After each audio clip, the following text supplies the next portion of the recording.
Good morning and welcome to today's edition of the Daily Summation. It is Sunday, October the 4th of 2020. I am Kurt. I'm recording this for my Kurt's Religion and Politics channel on YouTube and on Rumble. Today's topic is rights and discretion. Again, it's as usual, it's off of a blog post that I did by basically the same name. And I wanted to start out my discussion by talking about a post that I did prior to this one, a couple of days ago maybe, called Negative Rights. And it was pointed out to me that that's a misnomer, and that's fine. It still really needs to be addressed because there are a lot of people out there who think that that's a reasonable name for it. And of course, what we decided was the idea of negative rights was that these were things that rather than being told you had the rights, you were told that the government had no right, particularly the government, and really in some instances nobody had the right to take those away from you, those rights away from you. That's really what the negative rights concept is about.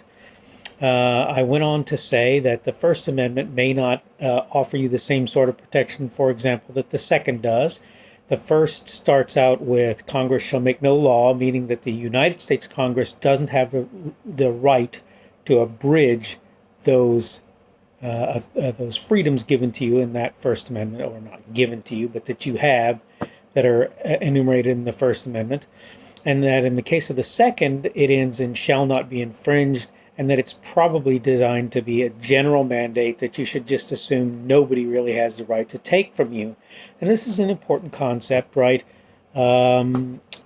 So the thing is, even if you don't have these rights as a result of the federal Constitution, each of the states more or less has its own state constitution, state charter document, essentially, probably more or less mimics, not always necessarily, but a lot of times more or less mimics what's said in the federal document. And as such, you have those rights because the state documents probably also provide for them. And again, it may mean only government. It may mean only that the government is being reined in, which is really kind of what the documents say. Again, if you look at the Second Amendment to the federal Constitution, what you find is it isn't just, or it doesn't appear anyway to be just something that reins in the government. The thing is, where you have those rights, right? Where you have the rights. So, for example, you have the right to freedom of expression. I consider that the rights are sort of hierarchical in nature. And so if you don't have life, liberty really doesn't matter. If you don't have liberty, pursuit of happiness, well, probably a lot of the time that's not going to be something that you're going to have either. If you can't pursue happiness, pretty much all of the other rights, in my opinion, flow from that right. So, to some degree, right, that's not always true. But the thing is, if somebody decides that they're going to toss you over a cliff as their freedom of speech, if you want freedom of expression, I know some people have problems with that idea, but if they decide they're going to toss you over the cliff, it's highly likely that they're going to take your right to life. And life being at the top of the hierarchy means that their right to their freedom of expression, freedom of speech, whatever you want to call it, really is not applicable in that instance, because they're intending to take your right to life in the process, right? So that's an important consideration. But here's the thing. Let's say that you decide you want to invoke your right to freedom of expression, to freedom of speech, whatever, and you dress up in your Nazi uniform and pick up your flag emblazoned with a swastika, and you go out marching around the streets. Is it your right to do that? Well, according to the Constitution, and I think even most people would hold, even if it's not in the various state constitutions, would hold that they support your right to free speech. So the answer is, yeah, it's within your rights technically, right? But the thing about it is, just because it's in your rights doesn't mean it necessarily makes sense to exercise that right. So there's this idea, and the idea is discretion, right? There are times when you may have a right, and it may not make sense for you to exercise it. In the case of marching around the town with your Nazi uniform and your flag, I don't care if you do count yourself a member of the Nazi Party, whether new or old. What you're going to find is you're likely to end up in a brawl for doing it, and part of the reason for that is the Nazis in the past did some things that are considered totally horrible things, right? And I'll tell you right now, I don't support your being a Nazi, and I don't really support your going around and marching about and saying that in one sense, but I do support your right to free speech. So I'm in what one might sort of term a quandary. It's really not, because I consider that the right to free speech trumps my dislike for your bad, potentially bad behavior, right? You can say stupid things. That's one that, in fact, if the right to free speech was meant to do anything, it was right to protect. It was meant to protect your right to say dumb things, because nobody cares. Nobody's going to argue you don't have free speech most of the time if the things that you're saying are timely and important. They're just not. They're not going to make that decision. They're not going to come to that conclusion. So it was literally designed for that purpose. And that's something I didn't say in my video, but I'm going to go ahead and make sure that I clarify it now. Okay, but the thing is, the fact that you have the right and that I support that right and that I protect that right doesn't mean I support your cause. It just means I support your right to free speech, regardless of whether or not the things that you're saying are worth hearing. And in fact, I support it particularly because when they're not. Now, I said earlier on that on the one hand, I have a problem with your making such statements, acting in such ways. On the other hand, I want to make it clear that I don't. And the reason is simple. It is better the enemy who I know what they're saying than the person who hides behind various things in order to try and make it so that you don't know who they are, what they're saying, and what they're about.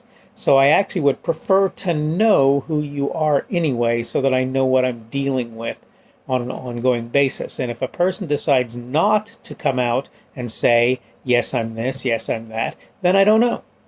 I'm not aware. And I think that this is something that people should be aware of. And they should also start maybe looking at that person's associations with other people, not necessarily assuming that they can condemn or indict other people for their behavior, because that may not be the case. When a person has a family member, that family member may, for example, or may not be interested in supporting the thing that that individual is trying to support.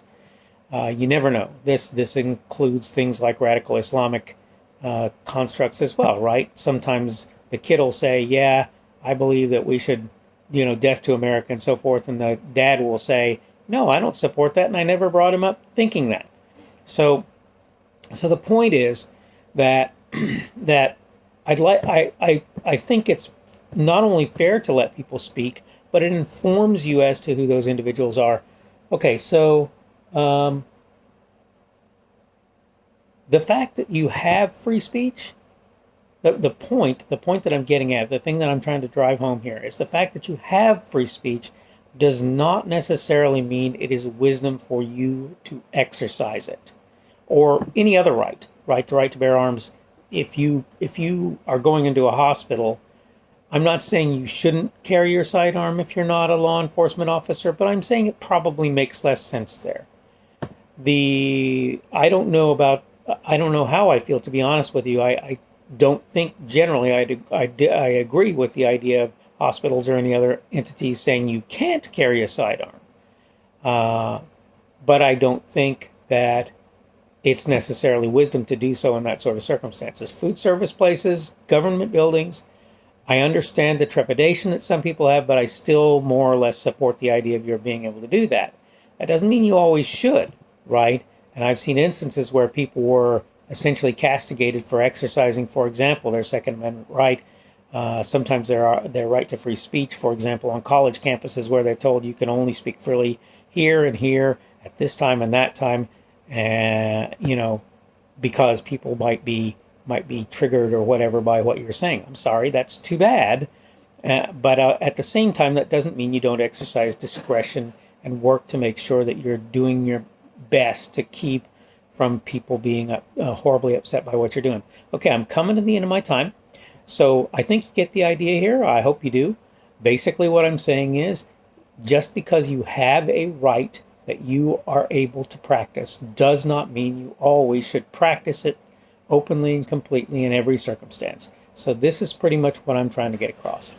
All right, so I'm going to go ahead and leave all of the pleasantries to my after clip, but you have a wonderful day, and hopefully we'll see you tomorrow. That would be Sunday the 5th. You have a good day. If not, by the way, we'll see you on Monday. I'm sorry, I probably said yesterday the wrong date, the 6th. All right, you have a good day, and we will hopefully see you tomorrow or Monday.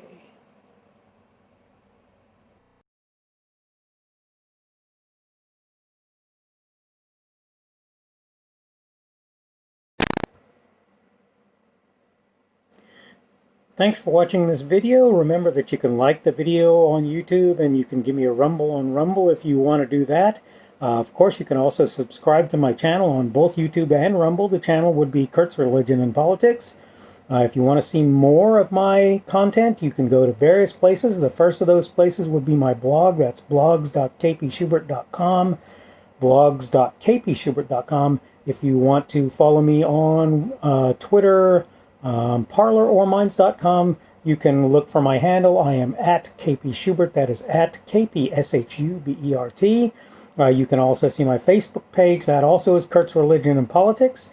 I have obviously a YouTube and a Rumble account. My channels on those accounts, pages, channels, whatever you want to call them, is Kurt's Religion and Politics. I have also, if you want to support me, a Patreon account. I am Kurt's Religion and Politics there. Thank you for looking at my stuff. Remember, you can subscribe. Remember, you can click notifications on the YouTube to make sure you're notified for new content. Again, thanks for coming to visit my channel. Thanks for watching this video, and you have a great day.